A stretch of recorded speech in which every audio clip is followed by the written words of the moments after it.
கஷ்டப்படும் போது நமக்கு உதவுவாரில்லை, கடன்பட்ட போது அதை தீர்ப்பவரில்லை.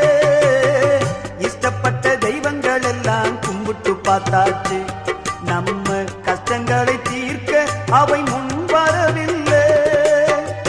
உலகத்தில் தெய்வங்கள் உண்டென்று சொல்வதெல்லாம் சும்மாங்க, இயேசு கிறிஸ்து ஒருவரே மெய்யான தெய்வமுங்க.